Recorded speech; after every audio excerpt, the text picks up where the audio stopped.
The snow began falling the moment Penelope Ashford's horse collapsed beneath her, and she knew with absolute certainty that she was going to die alone in the Utah wilderness.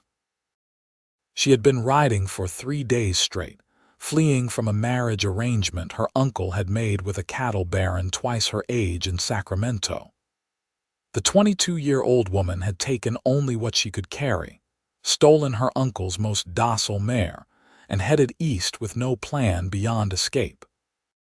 Now, in late November of 1884, somewhere between the Salt Lake and the small railroad town she had spotted on a crumpled map, her poor planning had caught up with her. The mare had gone lame yesterday, favoring her front left leg, and Penelope had pushed her too hard trying to reach civilization before the storm hit. She knelt beside the exhausted animal, tears freezing on her cheeks as she stroked the mare's neck. The horse's labored breathing created small clouds in the frigid air. Penelope had no gun to end the animal's suffering, no skills to help her, nothing but the thin coat she wore and a saddlebag with hardtack and a nearly empty canteen. "I am so sorry," she whispered to the mare, her voice cracking. "This is all my fault." The wind picked up, howling through the sparse trees and rocky terrain. Penelope looked around desperately, searching for any kind of shelter. The landscape was desolate, dotted with sagebrush and juniper, the mountains rising in the distance like impassive judges. She could barely see 20 feet ahead now as the snow fell harder. She had to move. Staying here meant freezing to death beside her dying horse. Penelope grabbed her saddlebag, pressed one last kiss to the mare's forehead, and forced herself to walk away. Each step felt like betrayal, but the alternative was death. She wrapped her arms around herself and pushed forward into the blizzard, her fashionable Sacramento boots already soaked through and her feet going numb. Time became meaningless. She might have walked for an hour or 4 hours. The world was nothing but white and cold and the burning in her lungs. Several times she fell, and each time it became harder to stand again. Her mind began playing tricks on her, showing her the warm parlor of her childhood home before her parents died, her mother's gentle smile, her father reading by the fire. When she fell the last time, Penelope was not sure she had the strength to rise. The snow was soft, almost welcoming. She had heard that freezing was a peaceful death. You just went to sleep. "Not like this," she muttered through chattering teeth, forcing herself to her hands and knees. "Not without fighting." That was when she saw the light. At first, she thought it was another hallucination, but as she squinted through the snow, she could make out the definite orange glow of a window. A structure. A building. Shelter. Penelope crawled at first, then stumbled to her feet, using the last reserves of her strength to stagger toward that light. She could see it was a cabin now, small but solid, with smoke rising from a chimney. There was a barn nearby and a small corral. As she reached the porch, her legs finally gave out entirely. She collapsed against the wooden door, managing to raise one frozen fist to pound weakly against it. The sound was pathetic, barely audible over the wind. She tried again, harder, and then everything went dark. The warmth reached her first, seeping into her consciousness before she could open her eyes. She was aware of heat against her skin, the crackle of a fire, and something heavy covering her body. Then came the pain as feeling returned to her extremities, 1,000 needles stabbing into her fingers and toes. Penelope gasped, and her eyes flew open. She was lying on a bed near a stone fireplace, buried under what felt like every blanket in existence. The cabin was a single room, simple but well-maintained, with a stove in one corner, shelves lined with supplies, and a sturdy table with 2 chairs. Drying on a line near the fire were her clothes. She was wearing a man's shirt, several sizes too large and nothing else. The door opened and a man entered, bringing a gust of cold air and snow with him. He stomped his boots and shrugged off his coat, hanging it on a peg before noticing she was awake. He froze, and for a moment they just stared at each other. He was tall, probably in his late 20s, with dark hair that curled slightly at his collar and a few days' worth of stubble on his strong jaw.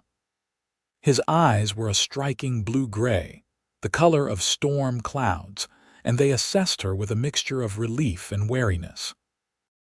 He wore work-worn denim pants and a flannel shirt, the uniform of a working cowboy. "You are awake," he said finally. His voice was deep with a slight drawl that spoke of years in the West. "Good. I was getting worried." Penelope pulled the blankets up to her chin, suddenly very aware of her state of undress. "You undressed me. You were soaking wet and half frozen," he said matter-of-factly, moving to the stove to pour something from a pot into a tin cup. "I have seen hypothermia kill before." The clothes had to come off. I was respectful about it. He brought the cup to her and she caught the scent of beef broth. Her stomach clenched with sudden, desperate hunger. "Can you sit up?" he asked.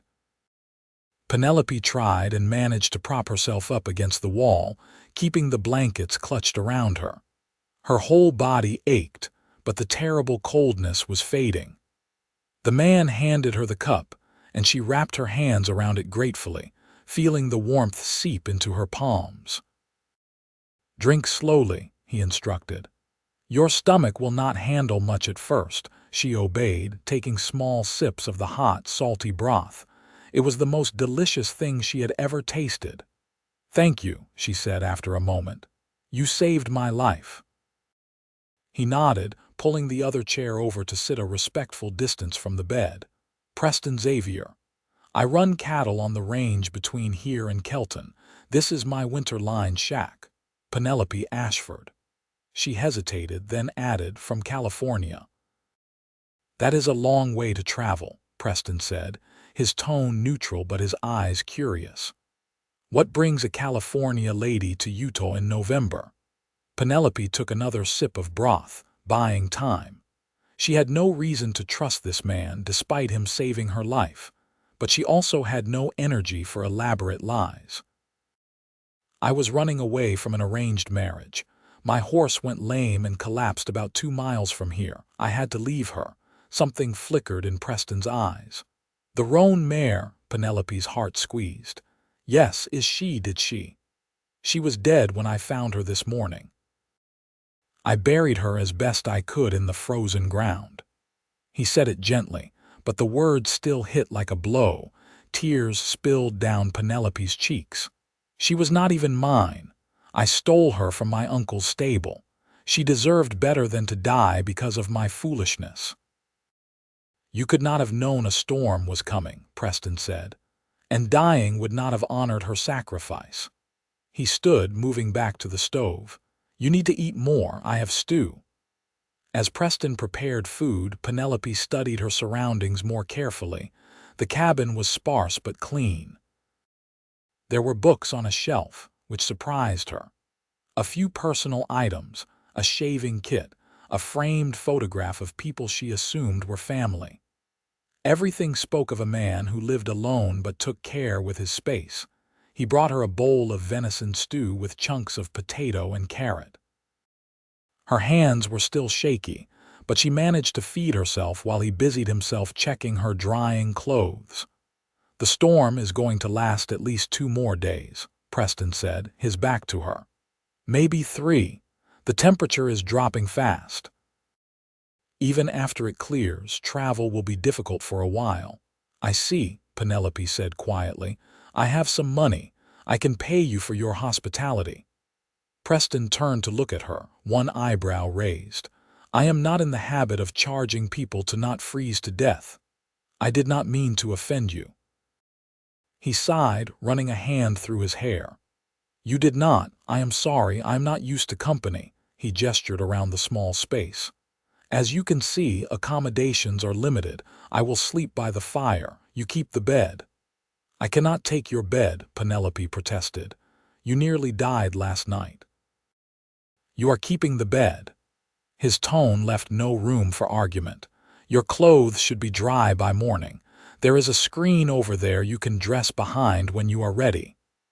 The intimacy of the situation suddenly struck Penelope. She was alone in a cabin with a strange man, wearing only his shirt, in the middle of a blizzard with no one knowing where she was.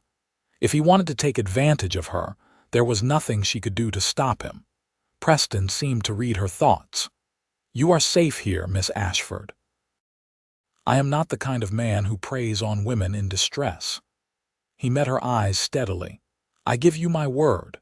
Something in his direct gaze made her believe him. Penelope nodded slowly. "Thank you, Mr. Xavier. Preston is fine. We are going to be cabin mates for a few days. Might as well skip the formalities." Over the next hours, they fell into a tentative rhythm. Preston went out periodically to check on his horses in the barn and bring in more firewood. Penelope dozed on and off, her body recovering from the ordeal. When she woke fully as evening approached, she felt strong enough to sit up properly. Preston made cornbread to go with the leftover stew, and they ate together at the small table. Penelope had retrieved her now dry clothes and dressed behind the screen, grateful to be properly covered again even if her dress was wrinkled and travel-stained. "How long have you been cowboying in Utah?" Penelope asked, trying to make conversation. "About 8 years," Preston said. "I came west from Missouri after my parents died. Started as a ranch hand and saved enough to buy a small herd. I run about 200 head now between here and the summer range in the mountains." "That sounds like hard work." "It is, but it is honest work and it is mine." Pride colored his voice. "No one tells me what to do or who to be." Penelope understood that sentiment deeply. "I envy your freedom." Preston studied her across the table. "Your uncle, the one with the mare, he was trying to force you into marriage," she nodded. "After my parents died 3 years ago, I went to live with him in Sacramento. He was my only living relative. At first, he seemed kind enough, but then he started talking about finding me a suitable husband. By suitable, he meant wealthy. When I turned down several suitors, he finally just made a deal with Henry Blackwell, a rancher who owns half the county. I was not even consulted. My uncle informed me 2 weeks before the wedding that everything was arranged." "So you ran," Preston said. "So I ran," Penelope confirmed. "I had some money my mother left me that my uncle did not know about. I thought I could make it to Denver and find work, maybe as a teacher or a seamstress. I did not plan very well." "Planning to cross the mountains in winter was ambitious," Preston said, but his tone was not unkind. "What would you have done if you had made it to Denver?" "I am not sure," Penelope admitted. "I just knew I could not marry a man I did not love who saw me as property to be acquired. I wanted to make my own choices, have my own life."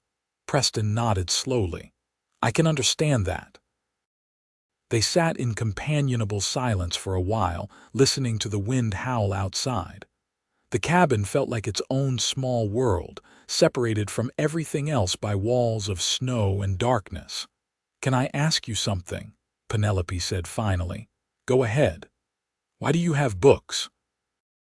"I mean, most cowboys I have heard of are not particularly educated." Preston's mouth quirked in something almost like a smile. "My mother was a school teacher.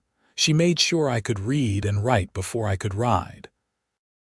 I bring books up to the line shack because the winter nights are long and there is not much else to do." He gestured to the shelf. "You are welcome to borrow any you like while you are here." "Thank you. I would like that." As the evening wore on, Preston laid out his bedroll by the fire while Penelope retreated to the bed.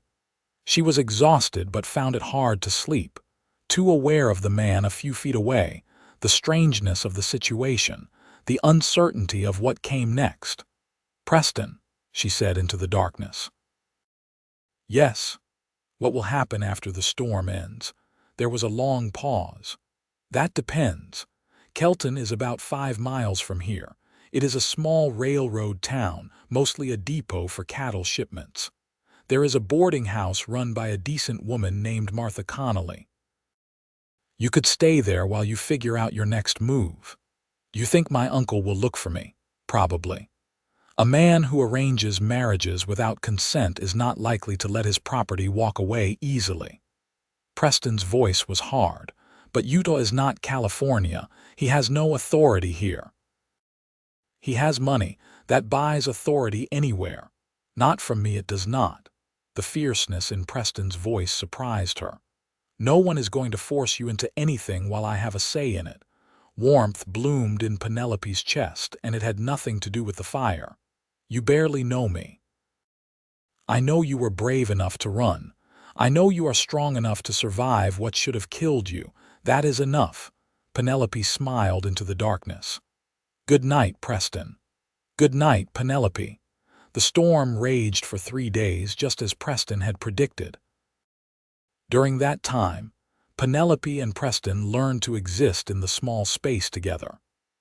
In the mornings, Preston would go out to tend the horses and check his trap lines, returning with firewood and occasionally fresh game. Penelope made herself useful by cooking, mending a tear in his spare shirt, and tidying the cabin. They talked during the long hours when the wind made going outside impossible. Penelope learned that Preston had a younger sister back in Missouri, married with children, and that he sent her money when he could. He had been engaged once, to a girl from his hometown, but she had refused to follow him west. That had been 6 years ago, and he had not courted anyone since.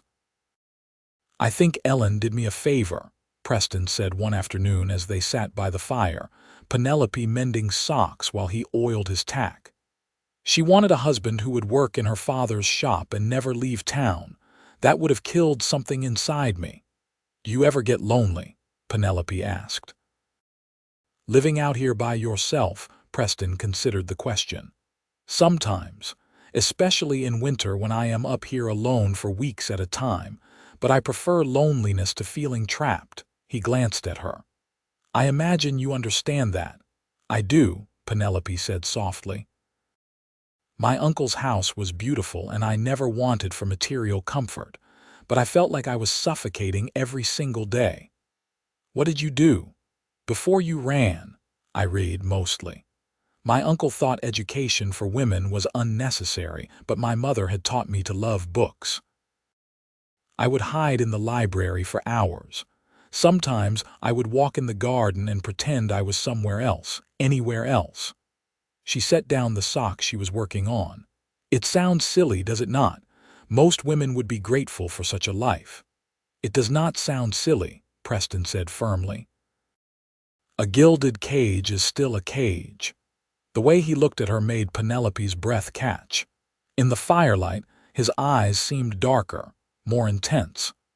She had noticed over the past days how capable his hands were, how economically he moved, how thoughtful he was in his speech. He was unlike any man she had ever known. Tell me about your cattle, she said, needing to break the moment. What will you do when spring comes? Preston launched into an explanation of his operation, his face animated in a way she had not seen before. He talked about the spring roundup, the drive to summer pasture, the careful breeding decisions he made to improve his herd. It was clear that this was not just a job to him but a passion. I am saving to buy more land, he said. There is a parcel south of Kelton, near a year-round creek. If I can put together enough money in the next 2 years, I can file a proper claim and build a real ranch house. He stopped suddenly, looking almost embarrassed. I am boring you. You are not, Penelope assured him. I like hearing about it. You speak about your dreams the way my father used to talk about his work. He was an engineer. He designed bridges. That must have been interesting. It was. He would take me to see the bridges sometimes, explain how the weight was distributed, how the materials worked together.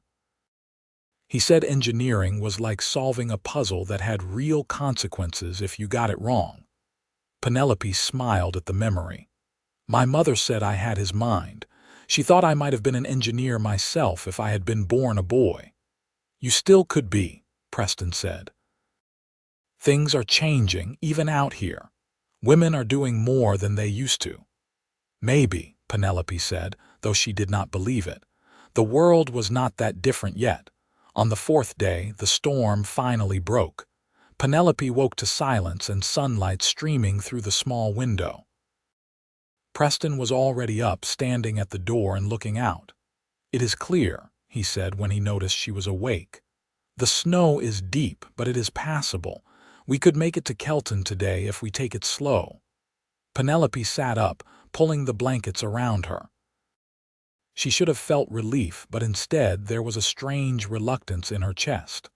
I see. Preston turned to look at her, his expression unreadable. Or you could stay a few more days, let the road settle, no need to rush. Would that be wise? Penelope asked. People might talk if they knew a woman was staying here with you. No one knows you are here, and frankly, I do not care much what people think. He crossed his arms. But if you are worried about your reputation, I understand. Penelope thought about it. Going to Kelton meant facing the real world again, figuring out what to do next, constantly looking over her shoulder for her uncle's men. Staying here meant a few more days of peace, of interesting conversation, of feeling safe. A few more days, she said finally, if you do not mind. Something that looked like relief crossed Preston's face. I do not mind at all. Those few days stretched into a week. The weather remained clear but brutally cold, and Preston said it was better to wait for a warm spell to make the journey. Penelope suspected he was making excuses, but she did not call him on it. They fell into an easy domesticity that felt both comfortable and dangerous. Penelope would wake to find Preston already making coffee, and they would share breakfast while planning the day. She taught him how to make the biscuits her mother used to make, and he showed her how to properly throw a knife, using the cabin wall as a target. You never know when a skill like this might come in handy, Preston said, standing behind her to adjust her grip on the handle. It is all in the wrist. Penelope was acutely aware of his closeness, the warmth of his body behind hers, the strength in his hands as he guided her movement. When the knife finally stuck in the wood, she turned to celebrate and found herself inches from his face. They both froze. Preston's eyes dropped to her lips and Penelope felt her heart hammering in her chest. For a long moment neither of them moved, then Preston stepped back, clearing his throat. Good throw. You are a quick learner. The moment passed, but something had shifted between them. Penelope caught Preston watching her more often, his gaze intense and searching. She found herself studying him in return, noticing the way his hair curled at his collar, the small scar above his left eyebrow, the rare smiles that transformed his serious face. One evening, as they sat by the fire after dinner, Preston said, "Tell me something about yourself that no one else knows." Penelope thought about it. I wanted to go to college. There is a women's college in Massachusetts, Mount Holyoke. I read about it in a magazine. They teach science and mathematics, not just music and drawing. I saved money for almost a year, planning to run away and apply. But then my parents died and my uncle took control of everything. You would have been good at it, Preston said. You have that kind of mind. Always asking questions, wanting to understand how things work. What about you? Penelope asked. What is something no one knows? Preston stared into the fire for a long moment. I am afraid I am going to end up alone. I mean, I chose this life and I do not regret it. But sometimes I wonder if I was too stubborn for my own good. If I should have compromised, stayed in Missouri, married Ellen, and made the best of it. He looked at her. Then I meet someone like you, and I think maybe I was just waiting for the right person to make sense of it all. The air between them felt charged. Penelope could not seem to draw a full breath. "Preston," she said softly. He stood abruptly. "I should check on the horses." He grabbed his coat and left, letting in a blast of cold air. Penelope sat by the fire, her mind racing. She could not deny the feelings growing inside her, the way her heart lifted when Preston smiled, the sense of rightness she felt in his presence. But she had fled one marriage arrangement. She could not immediately fall into something else, no matter how different it felt, could she? When Preston returned an hour later, his cheeks red from the cold, they did not speak of the moment. But that night, as Penelope lay in bed, she heard Preston's voice from the darkness. "Penelope?" "Yes. I am glad you knocked on my door that night," she smiled. "So am I." The next morning, they could not avoid the topic any longer. Preston announced that the weather was as good as it was going to get, and they needed to go to Kelton. "Your supplies must be running low," Penelope said, trying to keep her voice neutral. "They are," Preston admitted. "And people will be wondering where I am. I usually check in at the general store every couple of weeks." He busied himself with packing. "You will like Martha Connolly. She runs a respectable boarding house. You will be safe there." Safe. The word felt hollow. Penelope had been safe in her uncle's house too, in a material sense. She did not want safe. She wanted to feel alive, the way she had this past week. They set out after breakfast, Preston on his reliable gelding and Penelope riding double behind him, her arms wrapped around his waist. He had suggested this arrangement since the snow was still deep, and leading a second horse would be difficult. Penelope tried not to think about how right it felt to be pressed against his back, feeling the warmth of his body through their coats.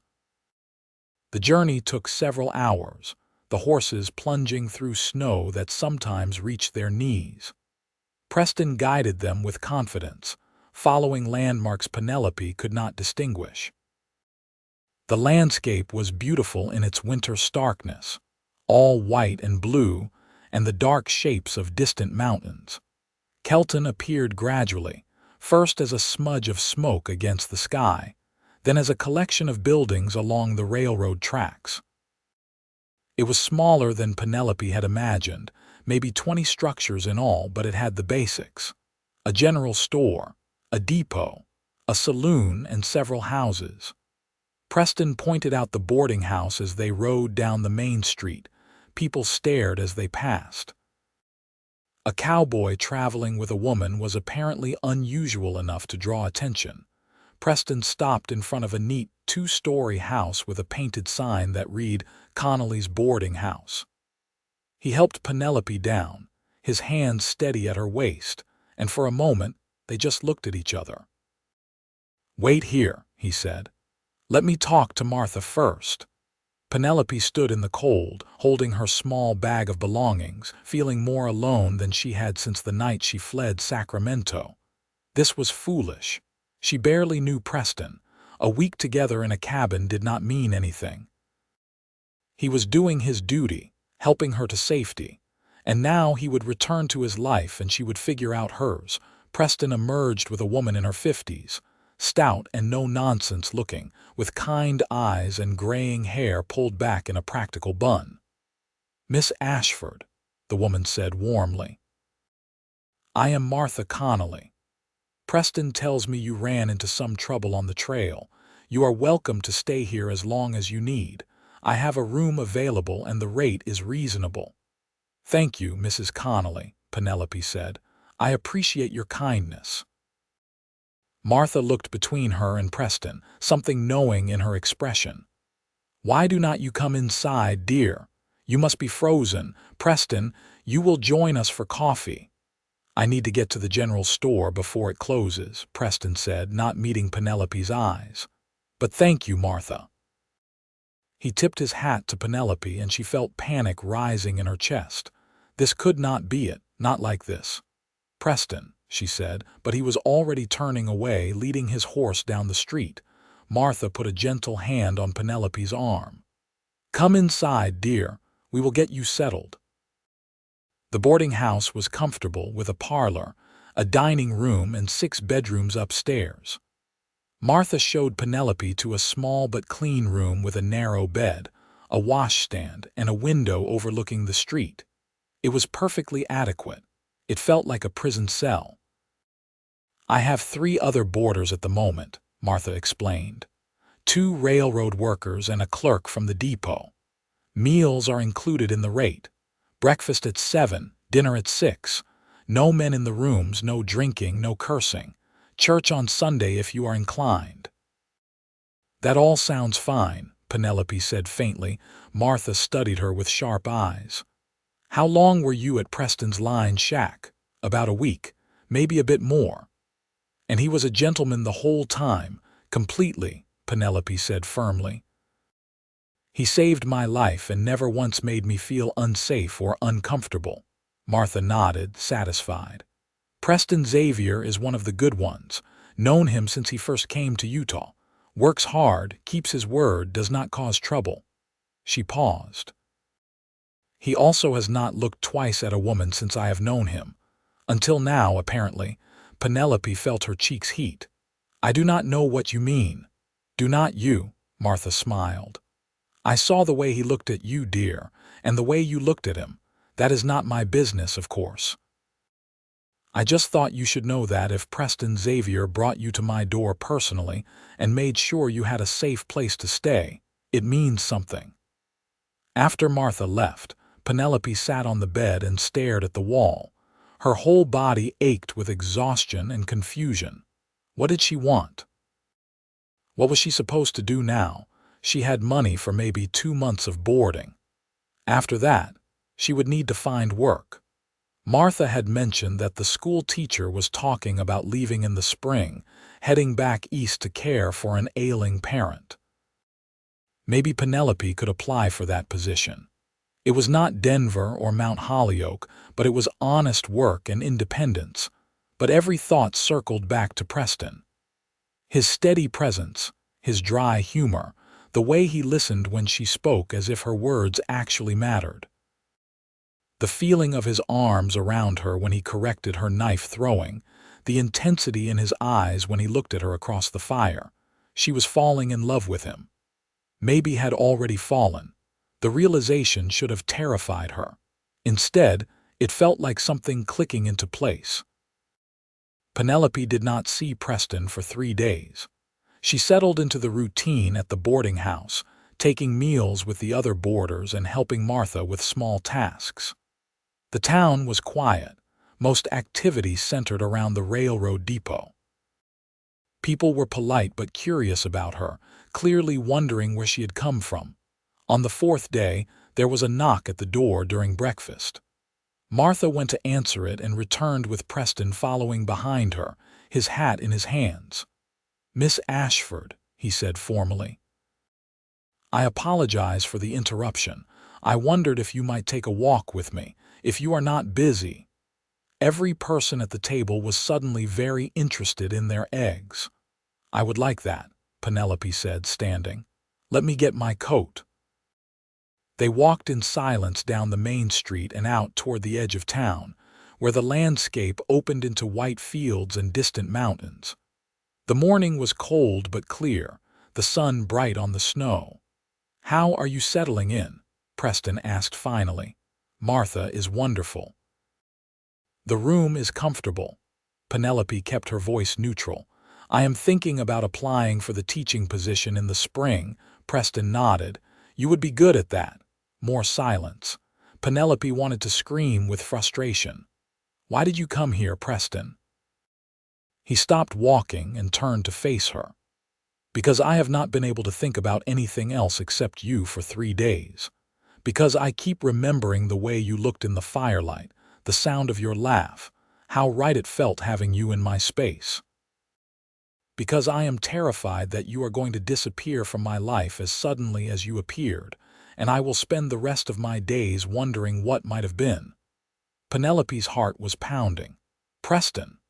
"I know it is too fast," he continued, the words spilling out now.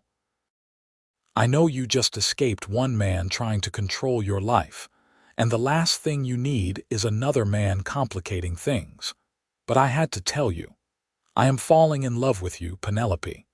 Maybe I have been since the moment you collapsed on my doorstep in the middle of a blizzard." "You are wrong," Penelope said and watched his face fall. She stepped closer. "It is not too fast, or maybe it is, but I do not care. I am falling in love with you too." The smile that broke across Preston's face was like the sun coming out. "You are, I am. These past 3 days have been miserable because all I could think about was you. How much I miss talking to you, being near you. How empty everything felt without you in it." Preston reached for her hands, pulling off his gloves so he could lace his fingers with hers. "I do not have much to offer. A small herd, big dreams, and a lined shack I live in half the year. But everything I am, everything I have, I want to share with you if you will have me." "Are you asking me to marry you?" Penelope asked, breathless. "I am asking you to give us a chance. To court properly, to see if this feeling is real or just the intensity of the situation we went through. And if it is real, if you feel the same way in a month or 6 months, then yes, I am asking you to marry me." Penelope knew she should be cautious. She had known this man for barely 2 weeks. But she had also learned in that time that caution could be overrated, that sometimes you had to trust your instincts and take a leap. "Yes," she said simply. "To all of it, yes." Preston pulled her close, wrapping his arms around her, and Penelope rested her head against his chest, hearing the strong, steady beat of his heart. They stood like that for a long moment, just holding each other in the cold morning air. "Your uncle," Preston said finally. "If he comes looking for you, we will handle it," Penelope said. "Together." The word felt revolutionary. She had been alone for so long, first in her uncle's house where no one truly saw her, then running across the wilderness by herself. But now she had Preston. They had each other. They walked back to town hand in hand, and if people stared, neither of them cared. Over the next weeks, Preston courted Penelope properly. He would ride into town twice a week, bringing her books from his collection or small gifts he had carved from wood during the long evenings at the lined shack. They would walk together, talking about everything and nothing, learning each other's histories and dreams. Preston introduced her to his business partners, the ranchers he worked with. He showed her the land he wanted to buy, pointing out where he would build the ranch house, where the barn would go, how the creek would provide year-round water. "I want your input," he said as they stood on the snowy hillside, looking down at the beautiful valley. "If we do this, if we build a life together, it should be our decisions, not just mine." Penelope felt tears prick her eyes. Her uncle had never asked her opinion on anything. Preston was offering her true partnership. "I think the house should face east," she said, pointing, "to catch the morning sun. And we should plant trees, create a windbreak. My father used to talk about how important it was to work with the land, not against it." Preston smiled and kissed her forehead. "East it is." In late January, the blow they had been expecting finally came. Penelope was helping Martha prepare dinner when a well-dressed man walked into the boarding house and asked for her by name. "I am a lawyer representing Jeremiah Ashford of Sacramento," the man said, pulling out papers. "Miss Ashford is a ward under his legal guardianship until her 25th birthday. He demands her immediate return." Martha appeared at Penelope's shoulder. "Miss Ashford is an adult guest in my establishment. She is not going anywhere she does not choose to go." "The law is clear," the lawyer said. "Mr. Ashford has every right to retrieve his niece." "What law?" Preston's voice came from the doorway. He must have been in town and heard about the commotion. "Penelope is 22 years old. She is not a minor. Her uncle has no legal claim on her." The lawyer looked Preston up and down dismissively. "And who are you?" Someone who knows that guardianship ends at age 18 in most territories, including Utah, Preston said calmly. Unless there is a question of competence, which there clearly is not. You are welcome to take this to the local magistrate, but I think you will find you have no case. The lawyer's expression soured. Mr. Ashford also wants to inform Miss Ashford that if she does not return, she will be disinherited. She will receive nothing from the family estate. I never expected anything anyway, Penelope said, finding her voice. You can tell my uncle that I am staying here of my own free will. I am not returning to California, and I am certainly not marrying Henry Blackwell. You are making a mistake, the lawyer said. A foolish, emotional mistake that you will regret. The only mistake I made was not leaving sooner, Penelope replied. Good day, sir. After the lawyer left, Penelope collapsed into a chair, shaking with released tension. Preston knelt beside her, taking her hands. That was incredibly brave, he said. I am terrified, Penelope admitted.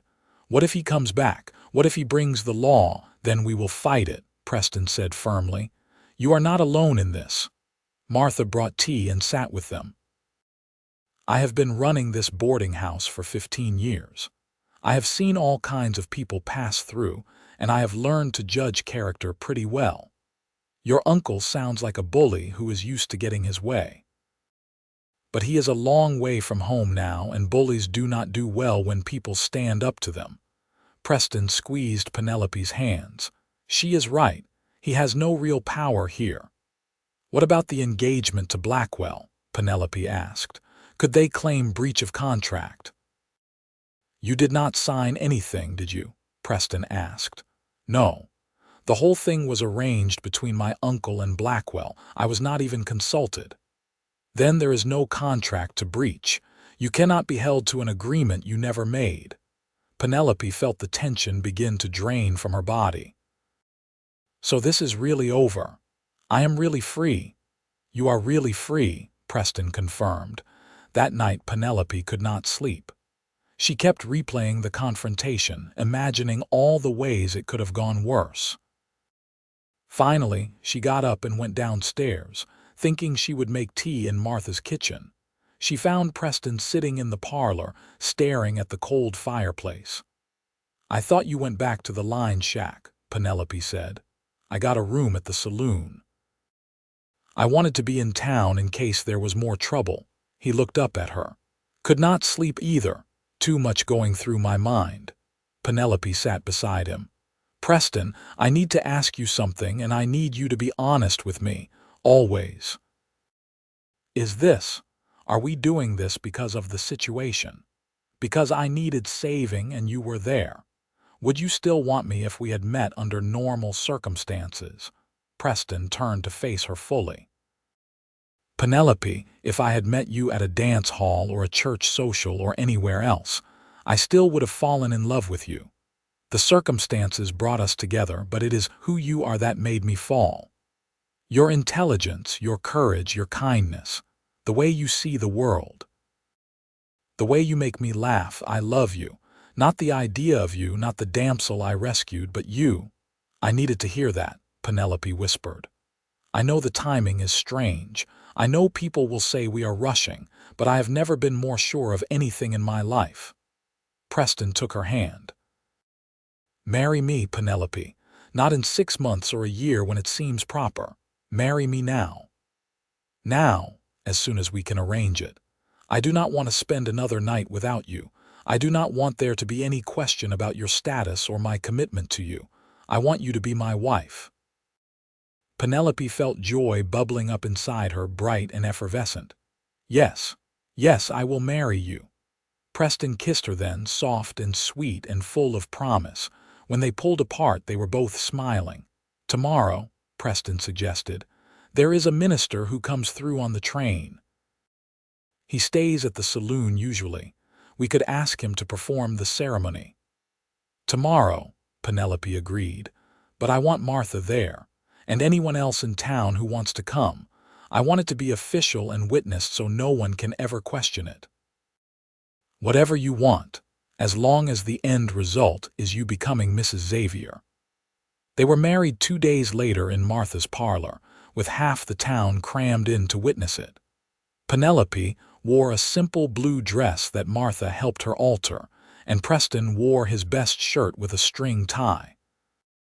The minister read the traditional vows, and when Preston slipped a simple gold band on Penelope's finger, she felt like her heart might burst with happiness. "You may kiss your bride," the minister intoned. Preston did, thoroughly, to the cheers and applause of their assembled guests.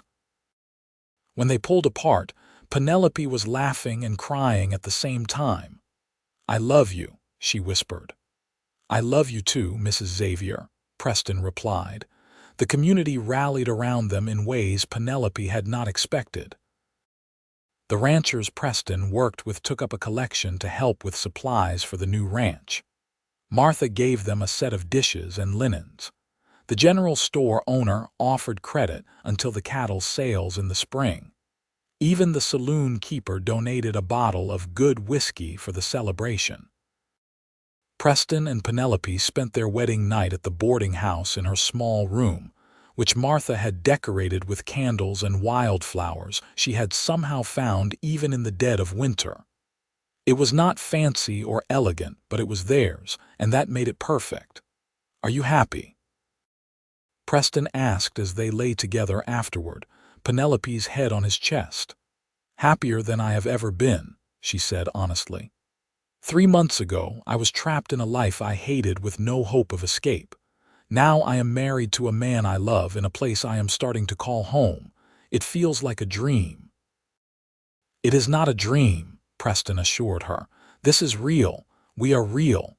And tomorrow and every day after, I am going to make sure you never regret choosing me." "I could never regret this," Penelope said. "You gave me more than shelter. You gave me a home." They stayed in town for another week while Preston made arrangements for the spring. He hired 2 ranch hands who would help with the roundup and cattle drive. He finalized the purchase of the land near the creek with money he had saved plus a loan from the Cattlemen's Association. He bought supplies and equipment they would need. Penelope spent the time getting to know the other women in town. There was Sue Ann, the doctor's wife, who had a sharp wit and a collection of medical books Penelope borrowed eagerly. There was young Rachel, the telegraph operator who dreamed of going east to college someday. And of course, Martha, who became like a surrogate mother, offering advice and support freely. "You will do well here," Martha told Penelope one afternoon as they rolled out pie crust together. "I can see it. You have that pioneer spirit, the kind that helped settle this whole territory." "I am not sure about that," Penelope said. "I still have so much to learn. Learning is the easy part. It is having the courage to try that is hard. You have that courage. You proved it by running away, and you proved it again by choosing to stay." Martha patted her hand, leaving a flower print.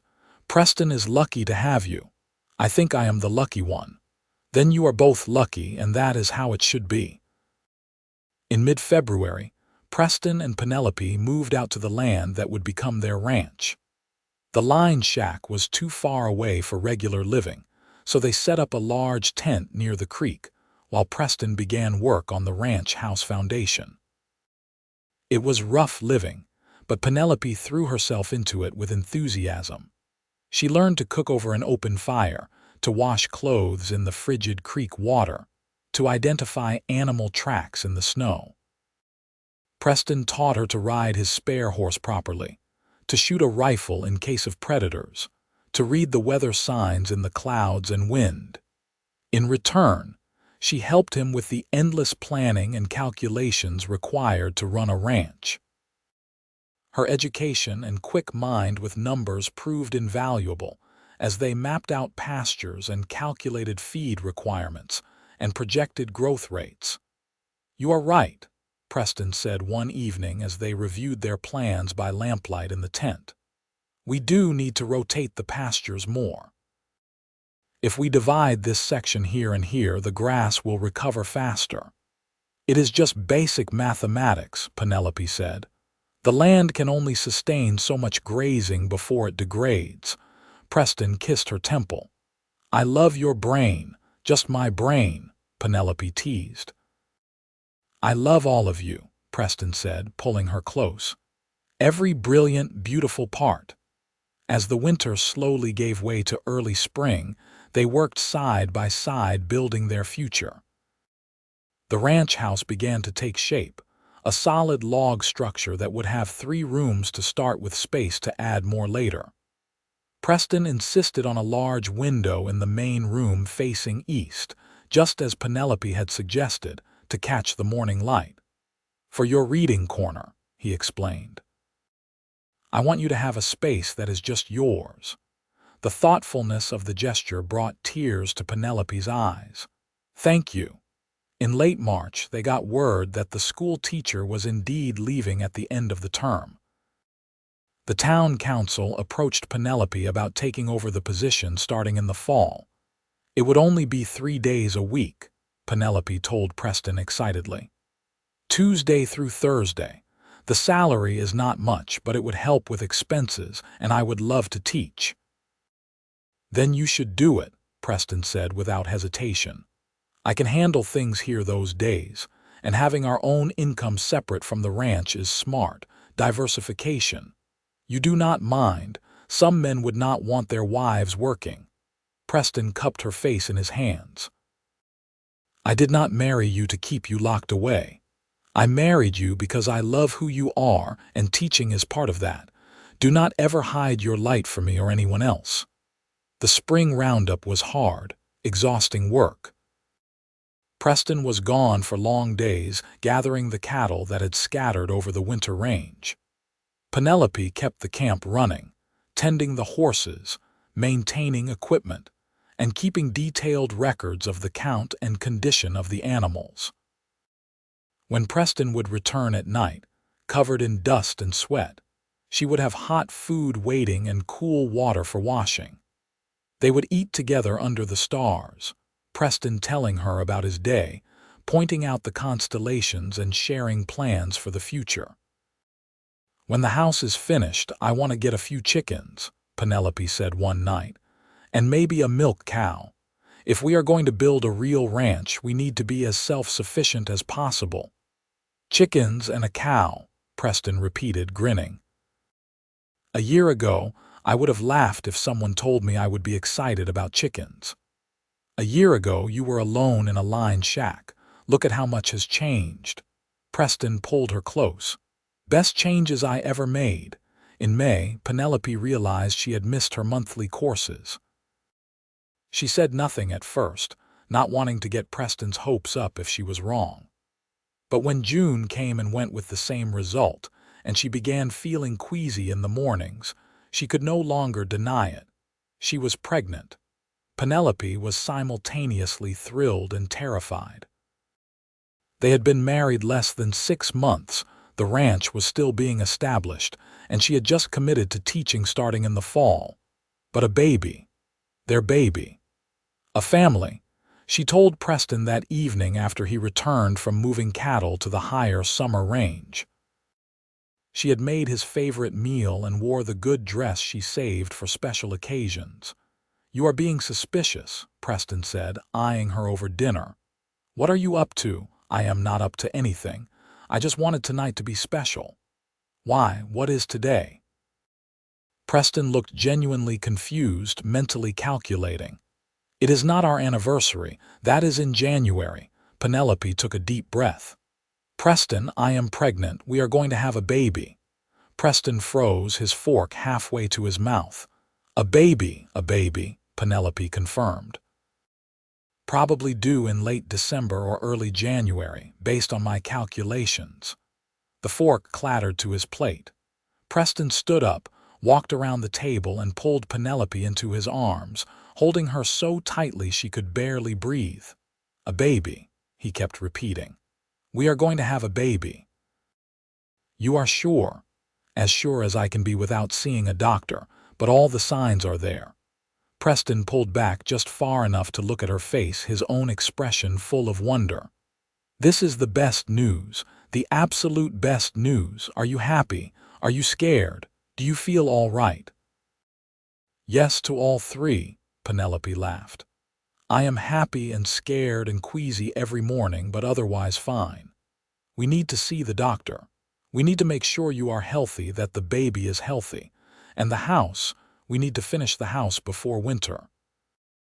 And we should get more supplies, things for the baby," and Penelope put a finger on his lips. "Breathe, Preston. We have time. Right now, let us just be happy." Preston kissed her then, gentle and reverent. "I love you so much, both of you." The news of the baby seemed to energize Preston. He worked even harder on the ranch house, determined to have it completed and properly furnished before the birth. The community, when they heard, rallied once again. Sue Ann, the doctor's wife, gave Penelope a stack of baby clothes her own children had outgrown. Martha began knitting blankets and sweaters. The ranchers helped Preston with the house construction during their downtime. By August, the house was finished. It was simple but solid, with a large main room that served as kitchen and living area, a separate bedroom for her and Preston, and a small nursery. Preston had carved a cradle from pine wood, working on it during the evenings by lamplight, sanding it smooth and oiling it until it gleamed. "It is perfect," Penelope said, running her hand over the smooth wood. "Our baby is so lucky to have you as a father." "I hope I am worthy of that," Preston said quietly. "I never knew my father very well. He died when I was young. I want to do better for our child." "You will," Penelope assured him. "You are already so caring and thoughtful. That is what matters." The teaching position started in September. Penelope was nervous at first, standing in front of the small schoolhouse with 12 students ranging from age 6 to 14. But she found she loved it. The children were eager to learn, and she enjoyed the challenge of explaining concepts in ways they could understand. Preston had been right about the schedule being manageable. 3 days a week she rode into Kelton to teach, staying overnight at Martha's on Wednesdays to avoid the ride back and forth twice in one day. The rest of the week she helped Preston with the ranch. As her pregnancy progressed, Penelope had to adjust her activities. The long rides became difficult, and by November, Preston insisted she stay in town during the week rather than risk the journey back and forth in her condition. "I do not like being apart," Penelope protested. "Neither do I," Preston said. "But I would rather be apart for a few days than risk something happening to you or the baby. Please, Penelope, do this for me." She agreed, though the nights apart were hard for both of them. Preston would ride into town every evening he could, even if just for an hour, to see her. They would walk slowly around the town, his arm supporting her growing weight, talking about the day and the future. "Have you thought about names?" Preston asked one evening in early December. "I have been making a list," Penelope admitted. "If it is a boy, I like James or Thomas. Classic names, strong. For a girl, maybe Clara or Alina." "Those are all good names," Preston said. "What about middle names? For a boy, I would like his middle name to be Xavier. Your surname as his middle name feels right. For a girl, maybe something from my mother's side." Her name was Catherine. Preston smiled. "James Xavier or Alina Catherine, those are perfect." The baby decided to arrive 2 weeks earlier than expected, on a snowy evening in mid-December. Penelope had been staying at Martha's, and the labor came on suddenly and hard. Martha sent word to Preston immediately and summoned the doctor. Preston arrived just before midnight, his face pale with worry. "How is she?" "Doing well," Martha assured him. "The doctor is with her now. First babies take time, but everything seems to be progressing normally." Preston paced the parlor for hours while Penelope labored upstairs. He could hear her cries occasionally, and it tore at his heart, knowing she was in pain and he could do nothing to help. Finally, just as dawn was breaking, he heard it. the sharp, indignant cry of a newborn. Preston took the stairs 3 at a time. The doctor met him at the door of Penelope's room, smiling. "Congratulations, Mr. Xavier. You have a healthy son." Preston entered to find Penelope propped up in bed, exhausted but beaming, holding a small bundle wrapped in one of Martha's knitted blankets. She looked up as he approached. "Come meet your son," she said softly. Preston knelt beside the bed, looking down at the tiny red face, the little fists waving, the shock of dark hair. His son. His and Penelope's son. "He is perfect," Preston whispered. "You are perfect, thank you." "His name is James Xavier," Penelope said. "If you approve." "I approve," Preston said through tears he did not bother to hide. "James Xavier, welcome to the world, son." They stayed in town for 2 weeks while Penelope recovered her strength. Preston barely left her side, helping with the baby when she was too tired, learning to change diapers and swaddle and all the other mysterious tasks that came with caring for an infant. "You are good at this," Penelope said, watching him walk the floor with James at 3 in the morning. "A natural father."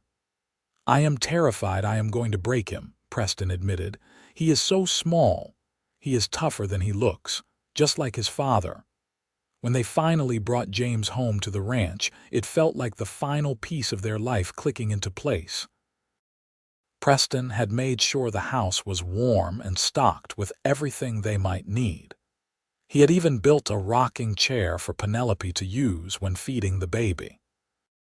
That first night in their own home as a family of 3, Preston sat with Penelope in the big chair by the fire, James sleeping between them, and felt a contentment he had never known existed.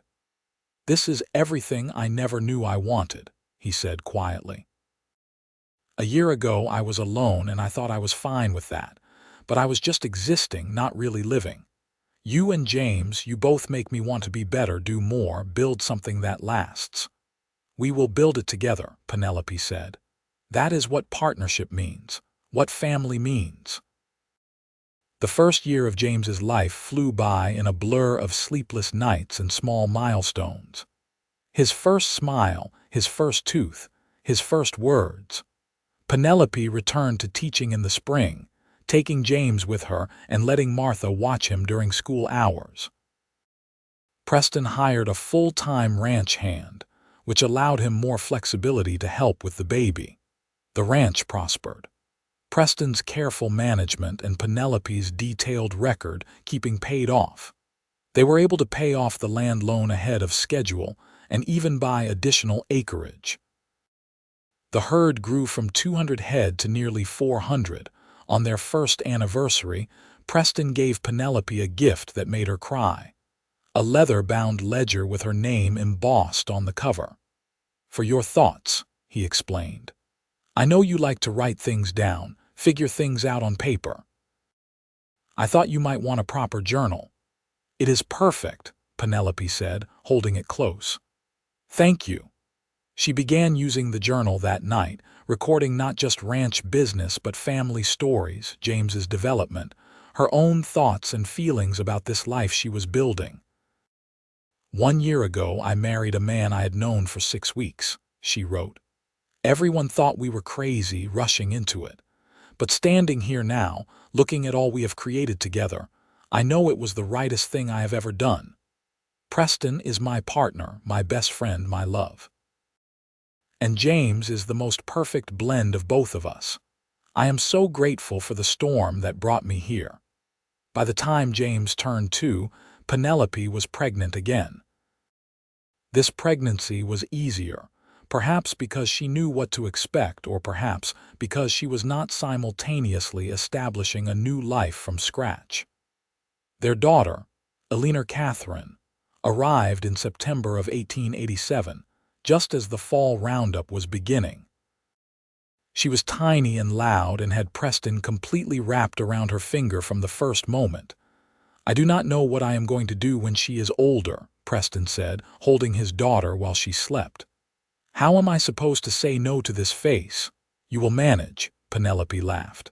Somehow, with 2 children and a growing ranch, life became even busier.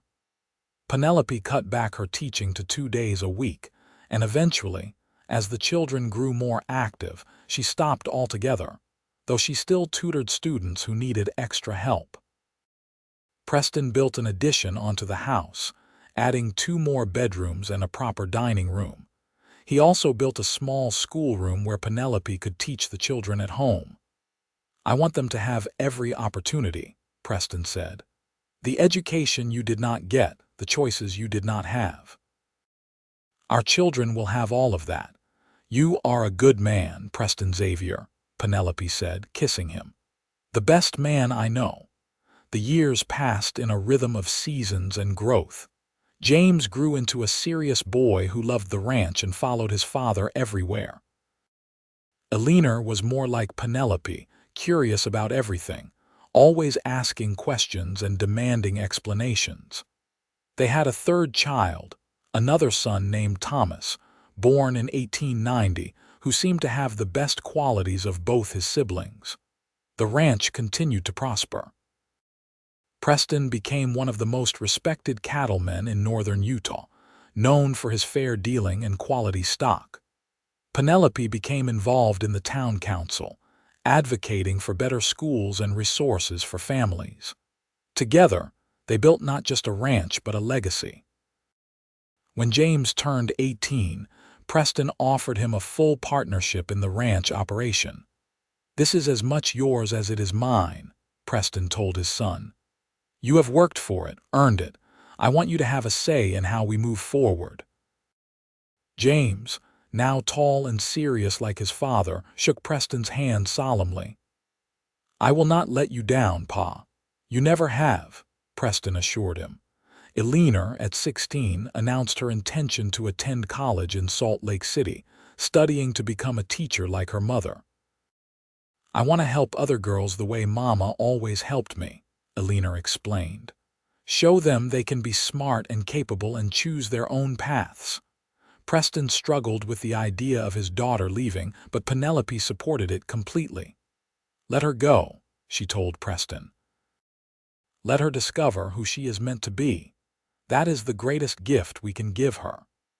Thomas, at 12, was still figuring out his place in the world but showed an aptitude for numbers and business that suggested he might take the ranch in new directions someday.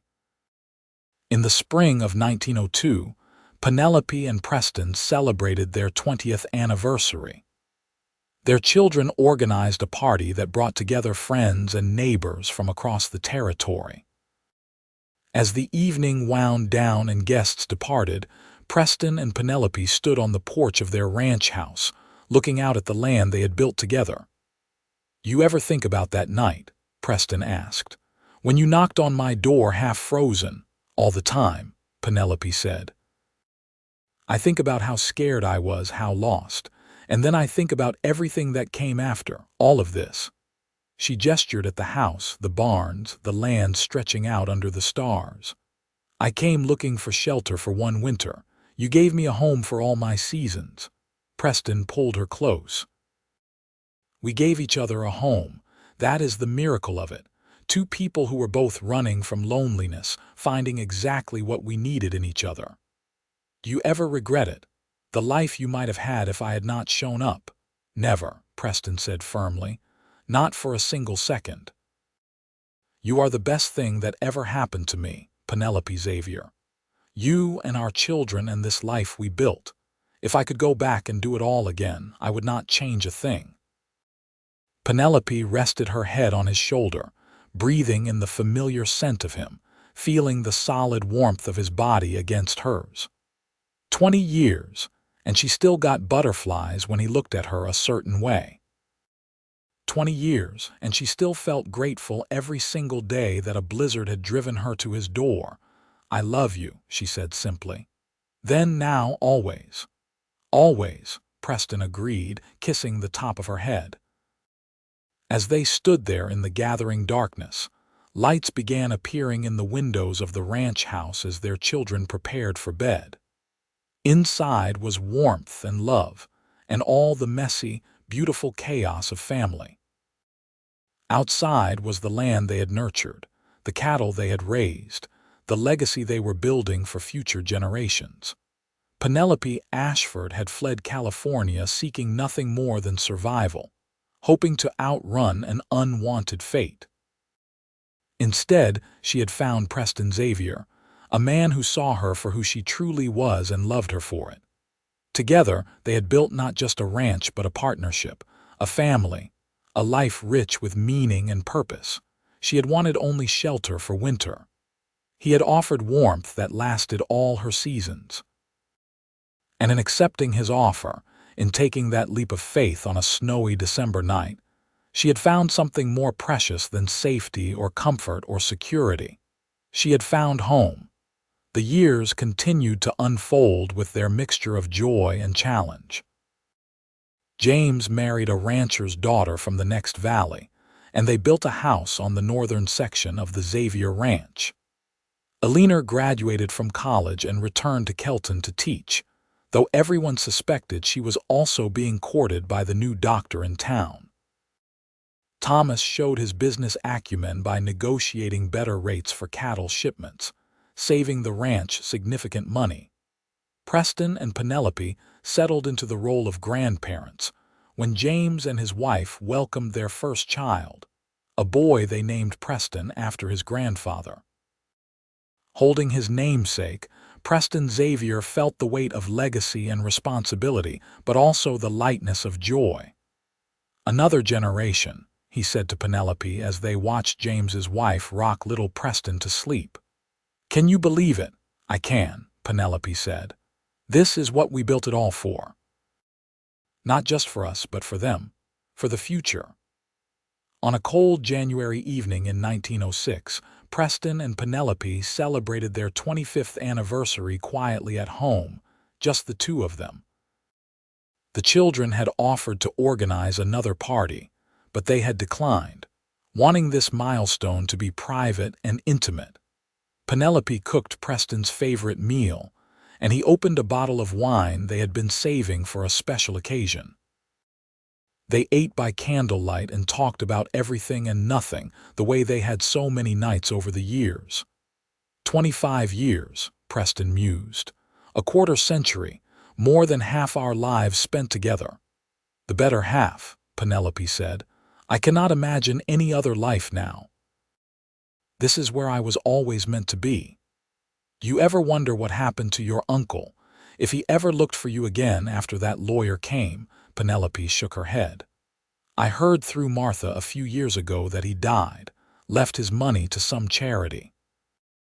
I felt nothing when I heard, no grief or vindication, just relief that he could never threaten our life here. And the man you were supposed to marry, married someone else, I suppose. I hope she was happier than I would have been." Penelope reached across the table to take Preston's hand. "Everything that happened before I found you feels like another lifetime, like it happened to a different person." "In some ways it did," Preston said. "We both became different people that winter, better people." They moved to sit by the fire, Penelope in Preston's arms in the rocking chair he had made so many years ago. The house was quiet around them, peaceful in the way only a well-loved home can be. "I have been thinking," Preston said after a while, "about scaling back my involvement in the day-to-day operations. James is more than capable of running things, and Thomas is learning fast. I would like to spend more time with you, just us. Maybe travel a little, see some of the country we have never seen." "I would like that," Penelope said, surprised and pleased. "Where would you want to go? San Francisco, maybe? I have always wanted to see the ocean, and we could visit your parents' graves in Sacramento if you wanted, pay our respects." Tears pricked Penelope's eyes. Preston always knew exactly what she needed, even before she knew it herself. "Yes, I would like that very much." They made plans that winter, plotting trips and adventures while still managing the ranch's spring preparations. But in March, Preston caught a cold that would not go away. It settled in his chest, making breathing difficult. The doctor diagnosed pneumonia and ordered complete bed rest. Penelope nursed Preston through 3 weeks of fever and coughing, refusing to leave his side despite their children's insistence that she rest. She bathed his forehead with cool cloths, made sure he took his medicine, read to him when he was awake enough to listen. "You are going to exhaust yourself," Preston rasped one afternoon. "Let Martha help." "Martha has been helping," Penelope said, "but I need to do this. You took care of me once, remember, when I was half frozen and helpless. Now it is my turn." Preston managed a weak smile. "That was different. You were young and strong. I am an old man. You are 53 years old, hardly ancient. And you are going to recover from this and make good on those promises to show me the ocean." Preston did recover, slowly and incompletely. The pneumonia left him weakened, his lungs never quite the same. He could no longer handle the physical demands of ranch work, which frustrated him immensely, until Penelope reminded him that he had 3 capable children and several ranch hands. "Let them do the heavy lifting," she said. "You have earned the right to supervise from the porch." Preston grudgingly accepted his new limitations. He spent his days overseeing operations from a distance, keeping the books and advising James on larger decisions. But his favorite times were the evenings with Penelope, sitting together on the porch they had built, watching the sun set over the land they loved. They did make it to San Francisco the following year, though the trip was exhausting for Preston. Penelope saw the ocean for the first time and understood why Preston had wanted to share it with her.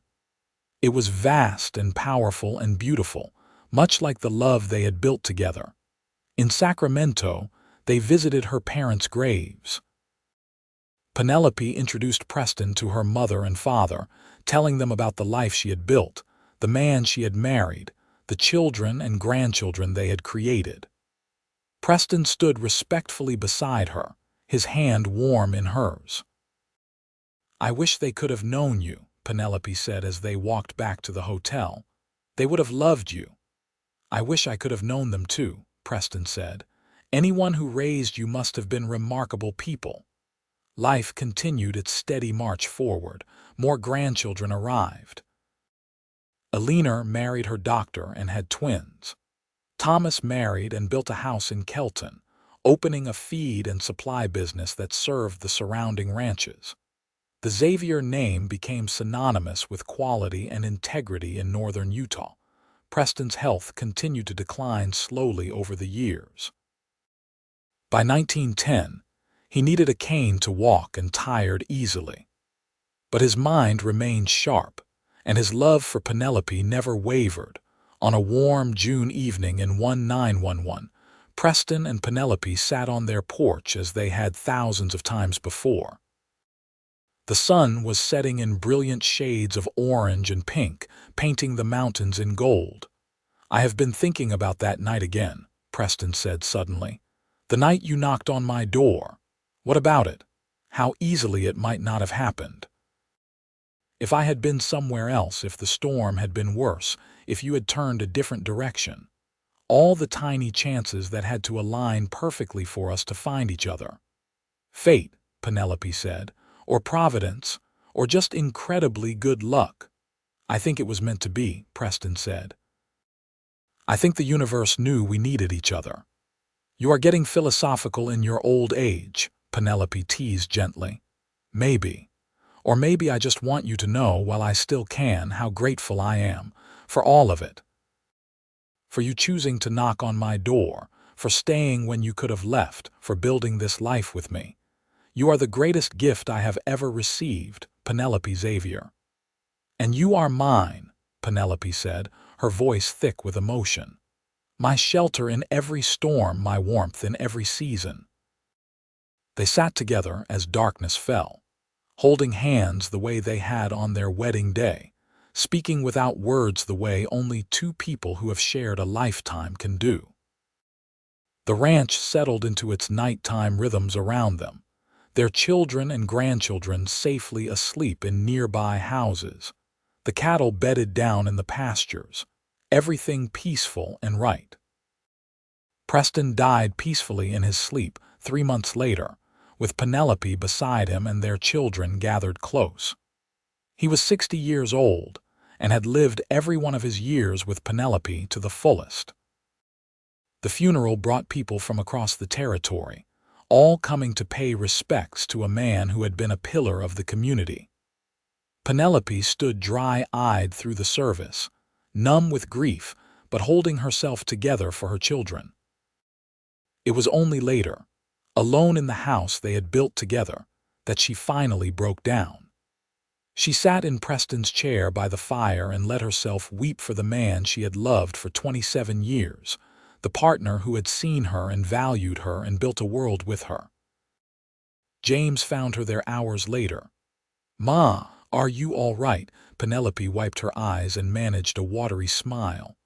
"I am sad, but I am also grateful. Your father and I had more years together than many people get. We built something beautiful. I cannot regret that, even though saying goodbye breaks my heart." "What will you do now?" James asked gently. "You know you are always welcome to move in with us."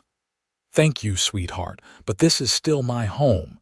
Your father and I built it together, and I am not ready to leave it yet." She looked around the familiar room.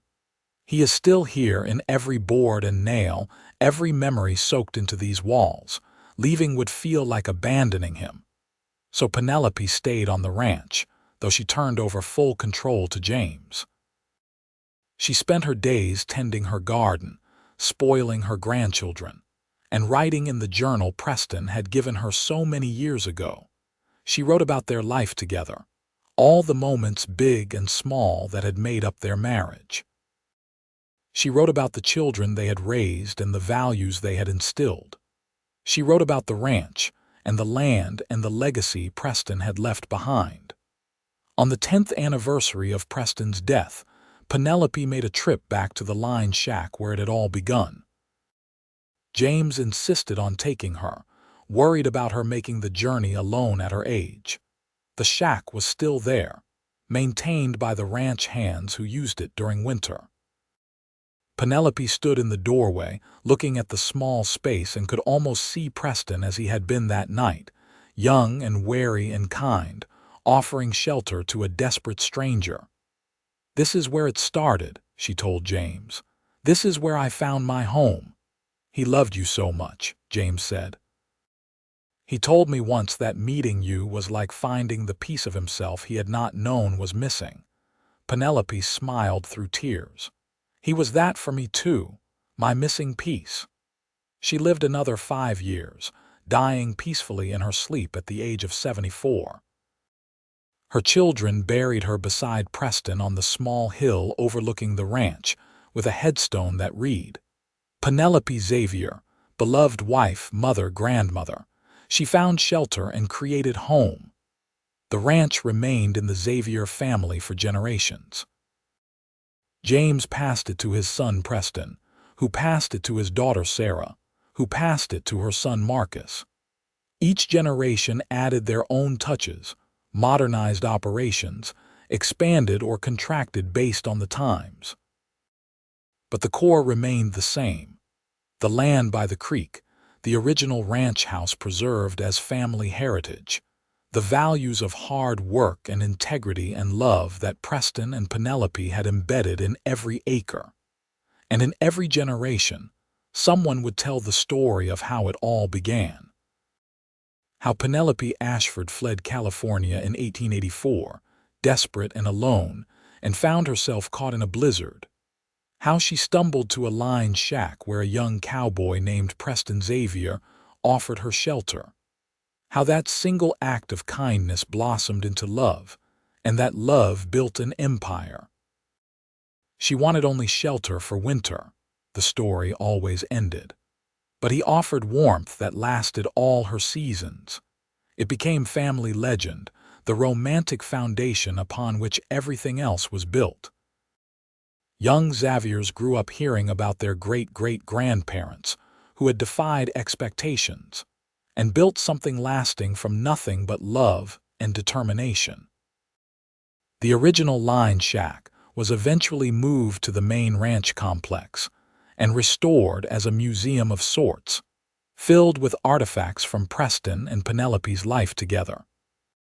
Visitors could see the cradle Preston carved, the rocking chair he built, Penelope's journals and photographs spanning their decades together. But the real legacy was not in objects or buildings. It was in the family itself, the descendants who carried forward the values and love that Preston and Penelope had planted like seeds in the Utah soil. It was in the children who learned that true partnership means supporting each other's dreams, that love is built in daily choices and small kindnesses. That home is not a place, but the people you build it with. On the ranch house mantel, in the same spot where it had sat for more than a century, remained a single photograph. Preston and Penelope on their 25th anniversary, sitting together by the fire. His arm around her shoulders, her head on his chest, both of them smiling at the camera with the contentment of two people who have built exactly the life they wanted. And if you looked closely at that photograph, you could see it. The warmth between them, the love that had started with a desperate knock on a door in a blizzard and lasted through every season of their lives together.